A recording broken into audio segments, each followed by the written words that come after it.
Hi everyone, welcome back to Witches of the Moon. I'm Sunshine, your Sunday hostess, and this week we are going over mojo or gree bags and spell bottles and such. I can show you right off the bat that I do have a spell bottle, but that's not really the topic that I'm going to be covering today. This is my spell bottle. It is a personal spell bottle. It does have herbs in it and crystals in it that pertain to the reason that this bottle was put together for me, but this would be an idea of a spell bottle. What I'm going to go over with you today is actually gree bags, or mojo bags as they're being called. So let me go ahead and get you set up down here, and I'll explain what it is that I'm doing as we go, okay? Okay, so let's get you set up. Let's see. Okay, so I figured what I would do today is there is a gree bag that I have been wanting to put together for my son for some time now, and I, for whatever reason, keep putting it off, which is not a good thing to do. So I figured this would be the perfect opportunity for me to go ahead and put together this gree bag for my son with you guys and kind of give some explanation in the meantime. So first of all, a gree bag is typically hoodoo. That is its origin, and if you want to do a little bit of research on hoodoo, then I would most certainly recommend it. Let's start with the basics. A gree bag is very important that the bag itself and all of the ingredients go along with your intention, and that they are put together in a way that will boost the power of what you are trying to combine in that actual gree bag. Now there's different types of gree bags. Traditionally they are put in some type of a flannel cloth. That's not mandatory, but that is the traditional way. You have to remember, color correspondences for a gree bag are extremely important. You can use all kinds of different colors for different things. I have here organza bags that you can use, many different colors, as you can see, for many different reasons. You also want to be very choosy. If you plan on using something simple like the old-fashioned way and just using a piece of cloth, you want the color of the cloth to match what it is that you're trying to do, and then what you tie that cloth with, the color of the ribbon that you choose should correspond with your intention as well. So just simply getting the vessel that is going to hold your contents has to be very thought out. For this particular gree bag, I am using the color gray. And the reason that I'm using the color gray is to bring balance into my son's life. I'm putting together this gree for my son. The primary reason for the gray is it is dark and white put together, becomes gray, causes balance. So that is the reason for that. I will also be using a hemp tie. Hemp is very natural, down to earth, basic, and I'm wanting my son to remember his roots, and I think that this will definitely help with that. So now when you're putting together your items that is going to go into your gree bag, you have to remember that a gree bag is meant to be put together with items of odd numbers. Odd numbers meaning 3 or more, but not more than 13. There is a reason for that. The reason for that is the elements that are actually in the bag are supposed to follow animal, mineral, and herbal in sets of 3. It doesn't mean that you have to have 3 things from an animal, 3 things from 3 herbs, or 3 minerals. It just means that you're supposed to be following the laws of nature, and usually that rule is in 3s.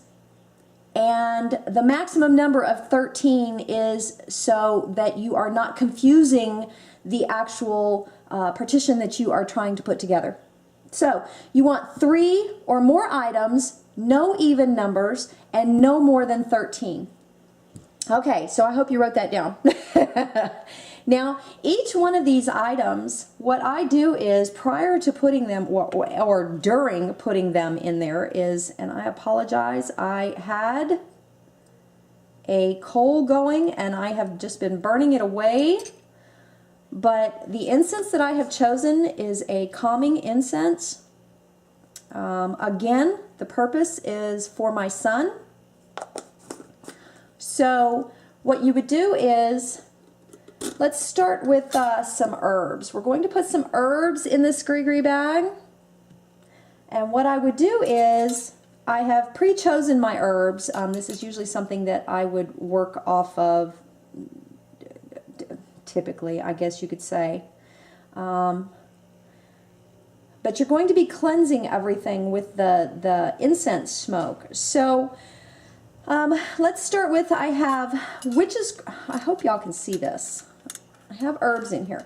Let's start with the witch's grass. Now I'm not putting this on the incense. What I'm doing is I'm cleansing it. And while I'm doing that, I would be speaking my intention. This is witch's grass. Witch's grass is for happiness, is for healthiness, is for self-affirmation. And I would put some of that in there. The next thing that I would use would probably be my St. John's wort. The St. John's wort, of course, everyone knows, is for health. May you forever be healthy. And I would put that in there. Now, another thing that I try to use when it comes to my children is blue vervain. Blue vervain is a peaceful herb. So I would, once again, for peace and harmony, and I would put that. Okay, so now we have actually 3 herbs. I would also add, and who doesn't, salt. And this, of course, is for protection. And you can put other protection herbs in there if you choose. I have things like cinnamon chips. You can also use a cinnamon stick if you would like. Okay, so now we have 4 items in here. The next thing that I want to add is going to be a lodestone. Now the reason for a green lodestone is for wealth. And this is something that has to be fed. So I will explain to you how that's done when you're using a lodestone. This is a lodestone. Mind you, I have already cleansed these. And I am going to feed my lodestone with gold magnetic dirt, or excuse me, magnetic sand for wealth. And do you see how it's sticking to the stone? So I have just fed that stone. Okay. So next thing I want to put in here is, this is something that was given to me when he was born. This is a quartz crystal wrapped in silver with a dove. It's for peace, it's for happiness, and we all know the properties of a quartz crystal. So this will also go in here. So we have 4, 5, we have 6 items in there now. I also have a small vial, I don't know if you can see this, a small vial of tourmaline. This is to repel evil. This is to keep anything that should harm him away. No. And doing this video is throwing me off. I am so sorry, y'all. Peace, happiness. Okay. I also have here pheasant feathers.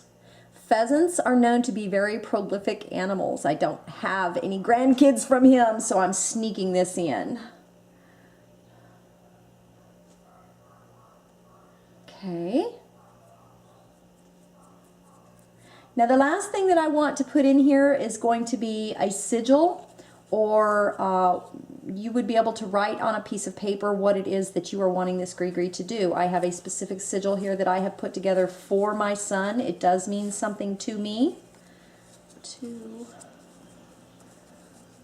3, Okay. Okay.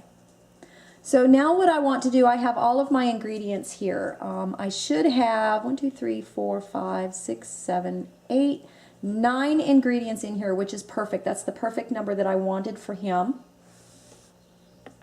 And I'm going to take a dressing oil that I have put together. This is a Vision oil. It's almost a year old now. This is a Vision oil that I've put together. I know the specific ingredients in this, and what I'm going to do is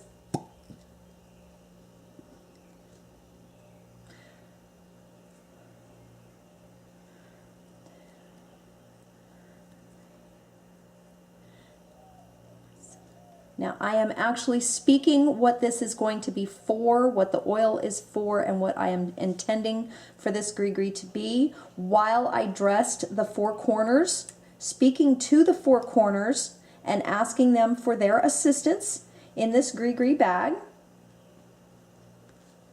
Oh, and my lid has expanded and does not want to go back on there. So let's do this. And that's going to have to sit. Okay, so I've dressed the 4 corners. I've asked the 4 corners to assist me in this gree-gree bag, and what I'm going to do is I'm going to join the corners in speaking the same thing. While I'm doing this, you need to speak your intention into and bring life to your gree-gree bag. So you're actually going to be bringing your corners together like this, and I speak into the corner.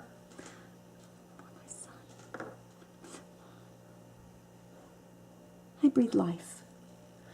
And you're going to bring these corners up to where you have a little bag like this.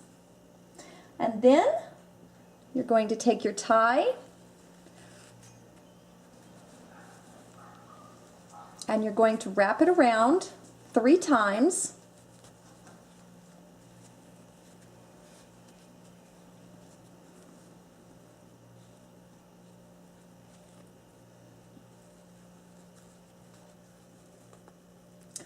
Tie it in a knot, and there you have your gree-gree bag. Now you have to remember, these have to be taken care of. This is a living creature now. You have to treat it like a living creature. In order to do that, what I typically do is, if I were giving this to my son, I would send this with him also and tell him that he needs to feed the bag at least once a week. He can pick a day, but it should be the same day of every week. So you do need to feed your gree-gree bags. If you don't, they die, they wither away, and they don't do what they're supposed to do. This is a living entity. This is a living spirit that you have breathed life into. So you need to feed it, nourish it, and treat it as such. Okay, guys, I think that's it. If you have any questions, be sure and leave me a comment down below. I certainly hope that this helps, and I hope that y'all are having an awesome weekend. We'll talk to you soon. Take care. Bye-bye.